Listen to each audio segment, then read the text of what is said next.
Perkenalkan, nama saya Muhammad Arif Fatahu, NIM 19059091. Di sini saya akan menyampaikan materi tentang konsep manajemen risiko dan ruang lingkup manajemen risiko. Yang dimulai yang pertama yaitu pengertian manajemen risiko, yang kedua tujuan manajemen risiko, yang ketiga macam-macam risiko, dan yang keempat ialah ruang lingkup penanggulangan manajemen risiko. Yang pertama, pengertian.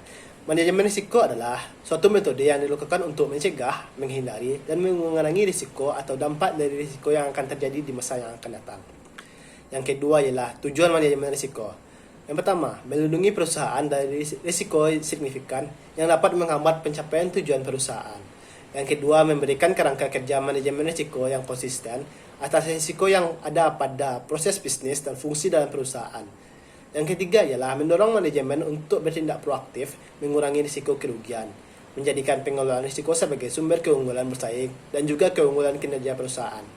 Yang keempat ialah mendorong setiap perusahaan untuk bertindak hati-hati dalam menghadapi risiko perusahaan sebagai upaya untuk memaksimalkan nilai perusahaan. Yang ketiga, macam-macam risiko.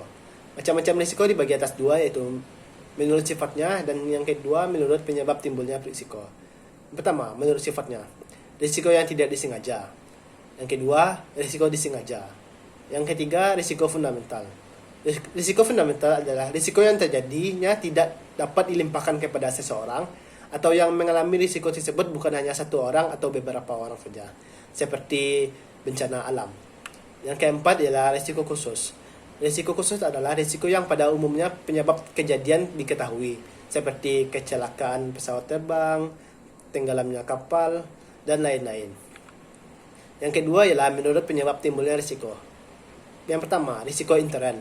Risiko intern adalah risiko yang terjadi di dalam perusahaan, seperti kecelakaan dalam bekerja, dan lain-lainnya. Yang kedua ialah risiko ekstern. Adalah risiko yang terjadi di luar perusahaan, seperti penculikan, perampokan, dan lain-lainnya. Yang keempat ialah ruang lingkup penanggulangan risiko. Yang pertama, risk identification adalah mengidentifikasi kemungkinan risiko yang dapat terjadi pada organisasi atau perusahaan. Yang kedua ialah risk assessment, ialah menilai seberapa besar kerugian yang terjadi akibat risiko. Yang ketiga adalah risk response, memilih atau menerapkan langkah-langkah untuk pengelolaan risiko. Yang keempat ialah implementation, ialah melaksanakan seluruh metode yang telah direncanakan untuk mengurangi atau menanggulangi pengaruh dari setiap risiko yang ada. Yang kelima ialah evaluate atau review. Perencanaan yang dilakukan tidak keseluruhannya akan berjalan lancar. Perubahan keadaan bisa terjadi dan tidak dapat diprediksi. Oleh karena itu, perubahan rencana harus dilakukan. Sekian dari penyampaian materi saya. Apabila ada kekurangan mohon dimaafkan. Assalamualaikum warahmatullahi wabarakatuh.